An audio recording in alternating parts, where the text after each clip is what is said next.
Bonsoir à tous, ravi de vous retrouver pour une nouvelle édition sur Monaco Info. Voici les titres qui seront développés dans ce journal.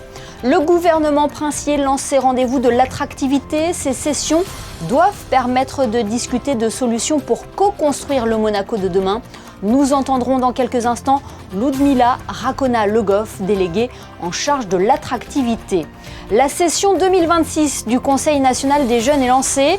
La soirée d'investiture de la nouvelle promotion a eu lieu hier soir. Tout au long de l'année, 6 lycéens vont travailler sur un thème, Monaco et les défis du digital. Alors que la Roca Team reçoit Fenerbahçe demain en Euroleague, Terry Tarpé est allé à la rencontre des enfants de l'IM2S, une opération menée par l'association Les Smileys Monaco. Dans ce journal, ce soir, nous recevrons le sociologue Marc Joly. Il était l'invité des rencontres philosophiques pour parler de la notion de perversion. Et nous nous intéresserons également ce soir à ce geste à la fois éco-responsable et solidaire de la roseraie Princesse Grasse, avec la vente de certains de ses rosiers au profit de la Fondation Princesse Grasse. Mais avant de développer ces titres, un mot sur cet accident qui a fait au moins 22 morts et une quinzaine de blessés à Fès au Maroc. 2 immeubles se sont effondrés dans la nuit de mardi à mercredi. Par une dépêche adressée au roi Mohamed VI, Son Altesse Sérénissime le Prince Albert II a fait part de sa profonde émotion. Il a tenu à exprimer au peuple marocain sa solidarité et sa compassion. Il a salué également l'engagement, je cite, remarquable des équipes de secours mobilisées depuis les premières heures. Elle est primordiale pour attirer de nombreux résidents ou des entrepreneurs en principauté et repose sur un ensemble de facteurs. L'attractivité contribue à faire d'un pays un lieu où il fait bon vivre et où il est bon d'investir. Aujourd'hui, la déléguée en charge de l'attractivité auprès du ministre d'État a réuni l'ensemble des représentants des différents secteurs d'activité de Monaco pour les tout premiers rendez-vous de l'attractivité. Objectif, renforcer le dialogue et la collaboration avec le gouvernement princier. Les explications de Ludmila Racona-Le Goff au micro de Juliette Rappert. Je me suis dit que plutôt que de continuer à avoir ces discussions isolées en one-to-one ou en petits groupes, il était peut-être intéressant de rassembler tout le monde, de mettre tout le monde dans la même pièce, en l'occurrence aujourd'hui, puis tout le monde autour de la table, pour continuer à discuter et pour creuser véritablement tous les sujets. Je pense que pour avancer de façon solide et de façon efficace, il faut d'abord poser une méthode de travail. Donc on a beaucoup parlé méthode.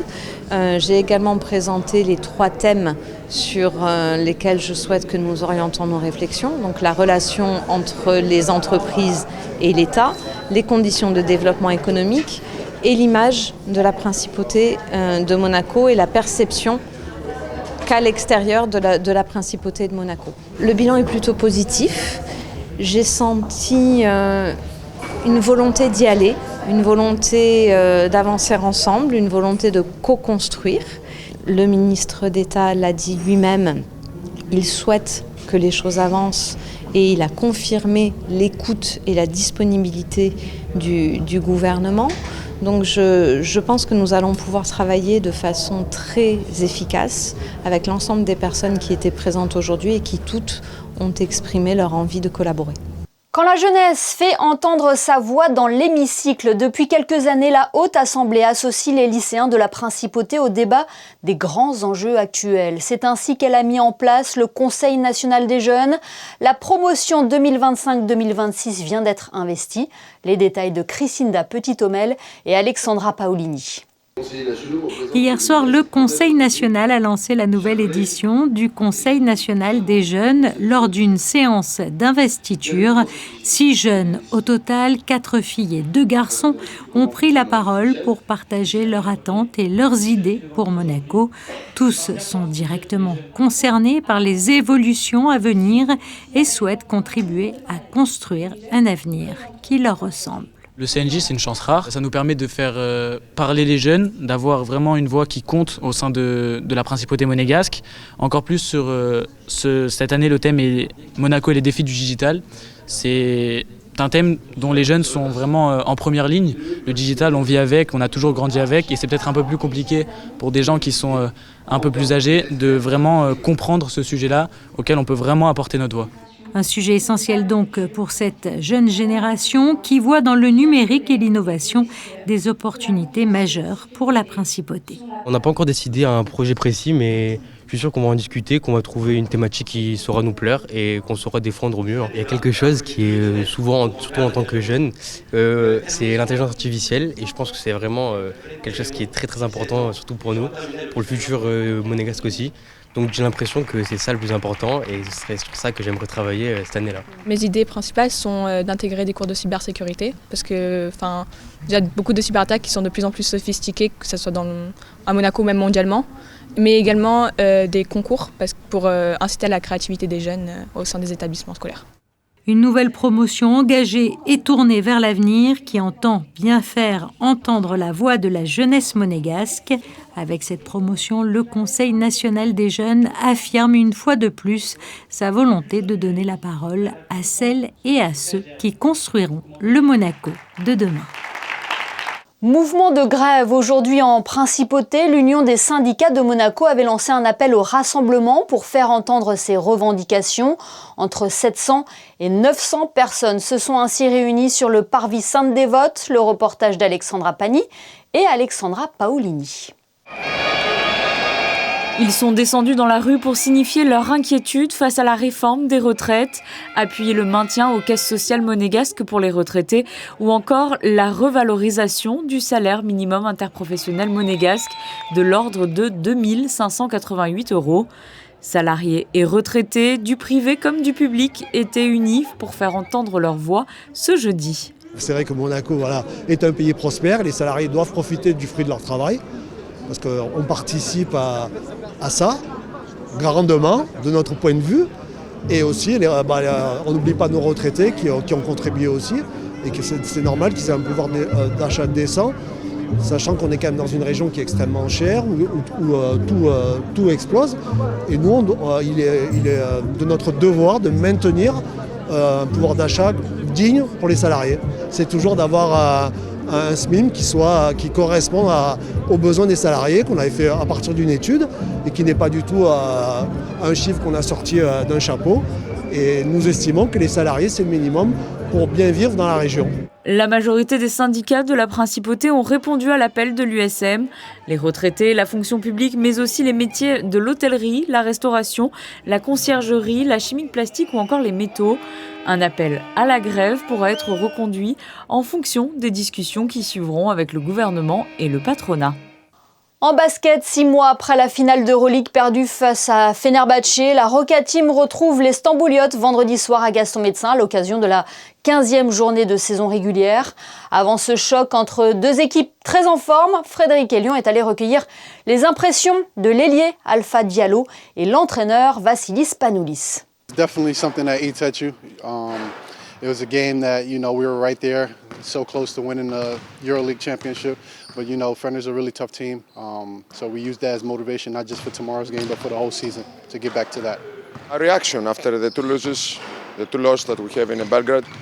We could win both games in Belgrade, but, everything happened for a reason. We lost 2 games, so, we show character, and this is more important than to make a win at this time of the season. We show character, we talk, we show video, we practice, and we figure out. And it was big for us, and now the next step for us is to stay consistent and to forget these wins, like we forget the losses, to forget the wins, to be balanced, like emotionally, and to play one more game in our home, important game that we want to win this game. We really played a good amount of defense, and then we shared the ball really well. I think we broke some records in assists and stuff like that, so just continuing to rebound the ball at a high clip, and I think that's going to help us have a good result for tomorrow. Et quelques jours avant la réception de Fenerbahçe, Terry Tarpé est allé à la rencontre des enfants à l'IM2S, une opération réalisée en partenariat entre la Roca Team et l'association Les Smileys Monaco, Frédéric Elion et Alexandra Paolini. Depuis 2021, l'association Les Smileys Monaco œuvre à soutenir, réconforter et apaiser les enfants hospitalisés dans les différents établissements de santé de la Principauté. Dans le cadre du partenariat communautaire entre les Smileys et la Roca Team, Thierry Tarpé, international français et joueur de l'AS Monaco Basket, s'est rendu à l'IM2S mercredi pour être sur le terrain avec les bénévoles et les enfants.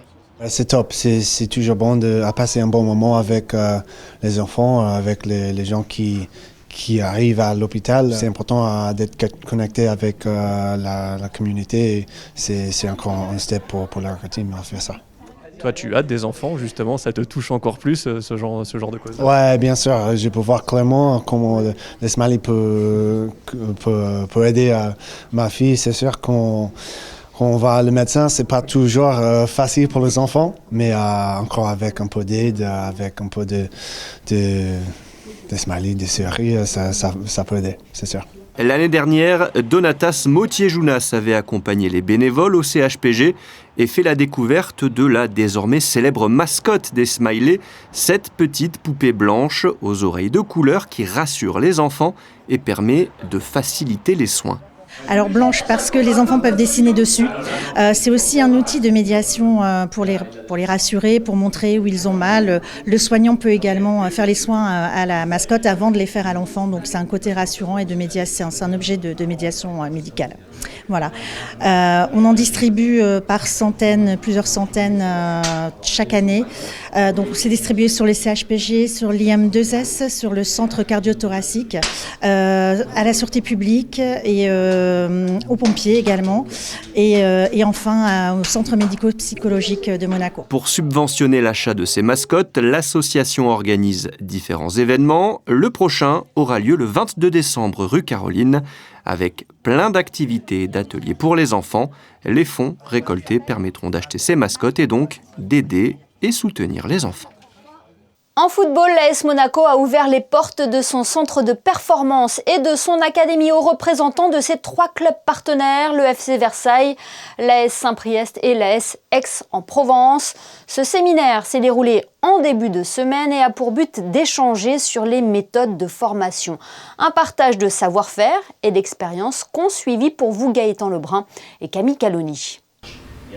6 entraîneurs issus des catégories U14 à U19 des clubs partenaires de l'AS Monaco FC sont venus découvrir de l'intérieur le fonctionnement de l'un des centres de formation les plus reconnus de France. C'est beaucoup d'échanges, comme le séminaire d'aujourd'hui. Il y en a plusieurs qui sont établis sur la saison dans les différents clubs. Donc il y en avait déjà eu un qui avait eu lieu à Saint-Priest il y a quelques semaines. Là aujourd'hui, celui-ci a lieu à Monaco. Puis il y en aura 3 autres, avec aussi dans les autres clubs, donc de Versailles et d'Aix-en-Provence. Et puis un deuxième qui aura lieu également ici. Donc c'est beaucoup d'échanges sur les méthodologies, sur les différentes approches de travail, etc. Que ce soit de Monaco vers nous, mais aussi de nous, club amateur, vers Monaco, qui est un peu la pièce centrale de ce partenariat. C'est vrai qu'il y a énormément de clubs qui nous ont sollicités pour être club partenaire. Voilà, après l'image de Monaco, de la Principauté, le club de Versailles, une ville royale. Donc c'est vrai que le lien se fait un petit peu instinctivement. Au départ, c'est peut-être un rapprochement de villes un peu qui se ressemblent, une ville historique comme Versailles et puis une principauté comme Monaco, qui a fait aussi ce rapprochement en termes d'image, et puis de clubs qui se correspondent aussi en termes de valeurs. Voilà, donc c'est un petit peu comme ça que s'est créé ce partenariat. Au programme, immersion totale, séances d'entraînement observées de près, ateliers tactiques, présentation des outils utilisés au quotidien et temps d'échange avec les formateurs monégasques. L'objectif est clair, partager la philosophie de formation du club et renforcer les liens entre les structures partenaires. Ils sont demandeurs de savoir et de connaître un petit peu le fonctionnement d'un club professionnel. Nous, on les fait échanger avec nos acteurs principaux, l'ensemble de nos staffs, l'ensemble de nos référents, que ce soit médical, mais également socio-éducatif, scolaire, dans le recrutement. Donc ça, je pense qu'ils ont un besoin de savoir un petit peu comment ça se passe à l'intérieur. Et puis le deuxième point, c'est de parler technique, quoi. C'est-à-dire d'avoir des experts qui échangent sur des situations d'entraînement, sur aujourd'hui la mise en place d'une certaine méthodologie d'entraînement, comment intégrer des principes de jeu, des plans de jeu, des projets de jeu, parce qu'aujourd'hui c'est la mode de parler de tout ça. Le prochain séminaire se déroulera le 31 janvier au FC Versailles, après un match entre les U16 de Lille et de l'AS Monaco FC. Après la fidélité, les relations frères-sœurs, c'est le thème de la perversion qui a été choisi par les rencontres philosophiques pour son 3e et dernier rendez-vous de 2025. Sur scène, le sociologue Marc Joly a développé cette notion qui peut se décliner sous différentes formes. L'auteur notamment de la perversion narcissique, études sociologiques, et de la pensée perverse au pouvoir, est avec nous en duplex ce soir. Bonsoir Marc Joly. Bonsoir.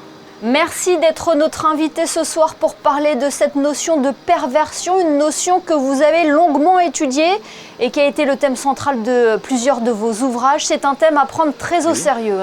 C'est un thème qu'il faut prendre très au sérieux, que personnellement j'ai pris au sérieux dès le début de ma recherche, qui portait sur une catégorie spécifique, une catégorie psychanalytique, qui est celle de perversion narcissique.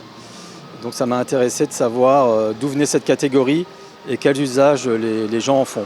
Oui, justement, vous êtes revenu jusqu'à la généalogie de cette notion. Que pouvez-vous nous dire à ce sujet ?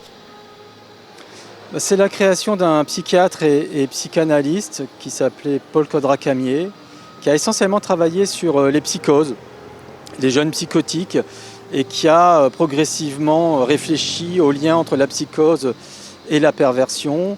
Au début, il parlait de perversion de caractère, puis il a conceptualisé, à partir de la fin des années 70 jusqu'au milieu des années 80, la catégorie de perversion narcissique. Et comment aujourd'hui on pourrait définir cette perversion narcissique ? Alors, il y a la définition canonique, on va dire, de Paul Kodrakamier, qui est une définition très précise.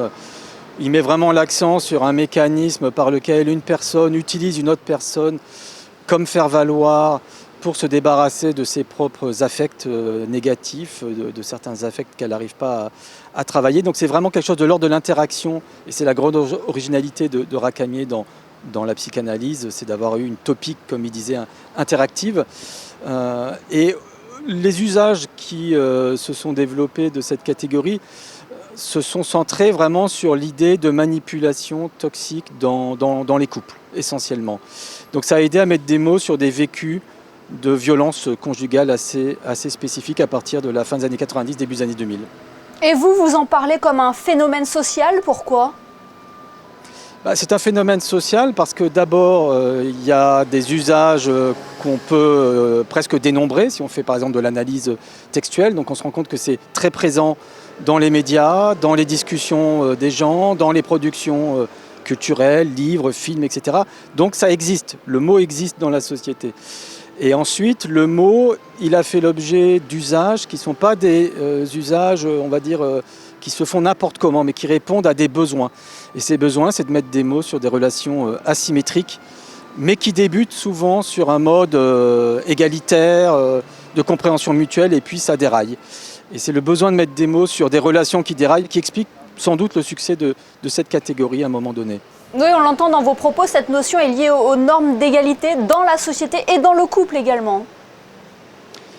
Oui, en fait, c'est une notion qui aide à mettre des mots sur ce qu'on perçoit comme une déviance par rapport à cette norme d'égalité, par rapport à ce qu'on perçoit comme une manipulation de cette norme, un retournement de cette norme, des usages complètement pervertis.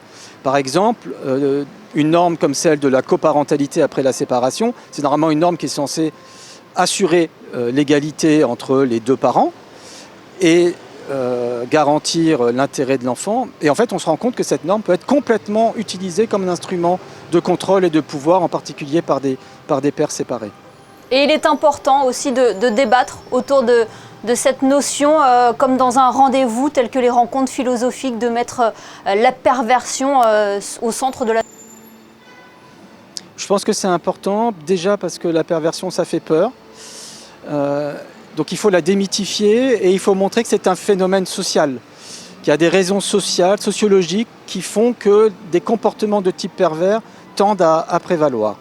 Eh bien, merci beaucoup, Marc Joly, d'avoir été notre invité ce soir sur Monaco Info. Merci beaucoup. Du renouveau à la roseraie Princesse Grace, les rosiers qui ont participé au concours international de roses en mai dernier sortent de terre pour laisser place aux plantes qui participeront à la prochaine édition. Dans une démarche éco-responsable et solidaire, ces rosiers étaient mis en vente au profit de la Fondation Princesse Grace. Le reportage d'Alexandra Pani, Thomas Deus et Chiara Scotti. Ici, il y a tous les rosiers, vous choisissez le numéro que vous voulez et après on vous le prépare en sac. Près de 70 rosiers étaient disponibles à la vente pour la modique somme de 10 €. Une vente caritative organisée en faveur de la Fondation Princesse Grace. Ces rosiers sont arrivés il y a 1 an pour le concours de la roseraie Princesse Grace, un concours de rosiers en pot. Alors, c'est plusieurs planteurs qui les ont envoyés gratuitement. Après, on les a entretenus ici à la pépinière de Aise. Et après, le concours s'est déroulé ici à la roseraie. Et aujourd'hui, on vend ces mêmes rosiers pour faire de la place pour 2026, le nouveau concours. Premier arrivé, premier servi, les acheteurs choisissent le rosier qu'ils préfèrent sur les bons conseils des jardiniers. Il y a plusieurs variétés de rosiers et il y a des multifloras, des miniatures et des hybrides de thé. Alors il faut enlever les branches qui sont au milieu, laisser vraiment 3 bonnes branches des charpentières et rabattre vers 3-4 yeux. Vraiment, je ne sais pas si vous voyez, un œil c'est ça. Oui. Voilà, vraiment au plus bas. Ça, chaque hiver, vous faites ça ? Chaque hiver, on fait ça, oui. Et bien entendu, les arroser copieusement et leur offrir beaucoup d'ensoleillement. Les jardiniers présents étaient là aussi pour offrir ces précieuses recommandations. Merci beaucoup. Merci à vous. Musique à présent avec ce concert de Noël donné par les musiciens de l'Orchestre Philharmonique de Monte-Carlo à l'église Saint-Charles hier soir. Le programme aura séduit de nombreux mélomanes, comme vous le redate José Sacré dans ce reportage réalisé avec Sylvain Péroumal.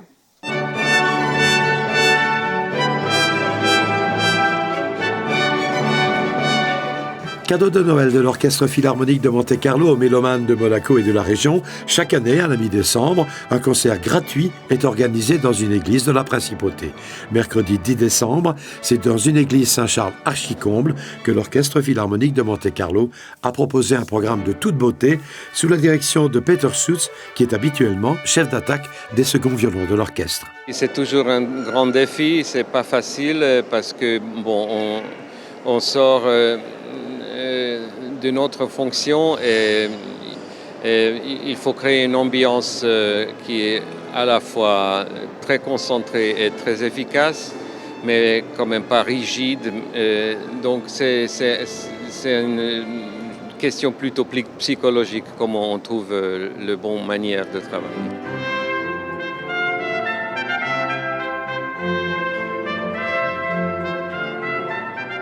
Le concert s'est terminé par un chef-d'œuvre de la musique, le Magnificat de Jean-Sébastien Bach.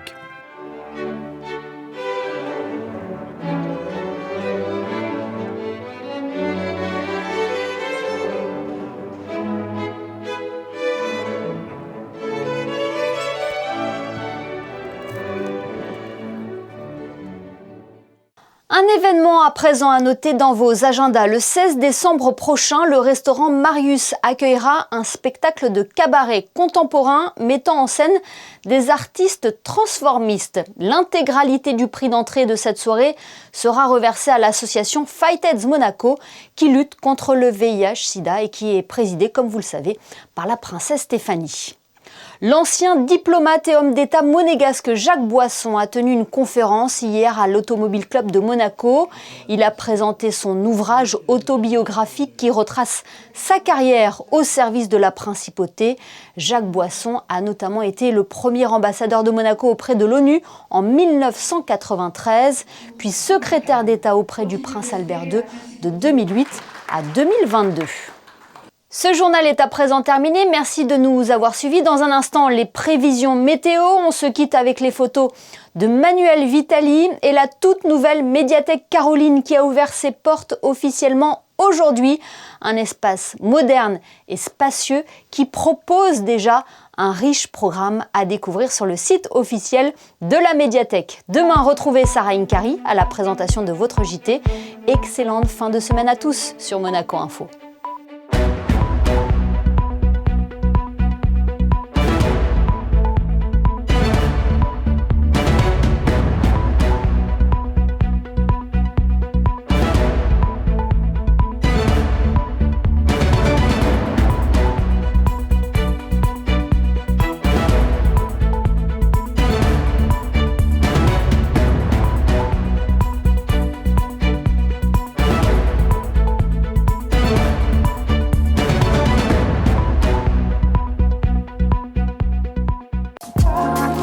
Le Maya Hôtel Courchevel 1850, nouveau boutique hôtel de Courchevel, vous présente la météo. Bonsoir à tous. De la grisaille demain, mais de courte durée puisque le ciel va rapidement se dégager pour laisser place à un beau temps peu nuageux l'après-midi. Des éclaircies, pas de vent, pas de pluie et des températures encore une fois largement clémentes pour un mois de décembre. 10 degrés le matin et 15 degrés l'après-midi. Le vendredi 12 décembre, pensez à souhaiter une bonne fête au Chantal. Le Maya Hôtel Courchevel 1850, nouveau boutique hôtel de Courchevel, vous a présenté la météo.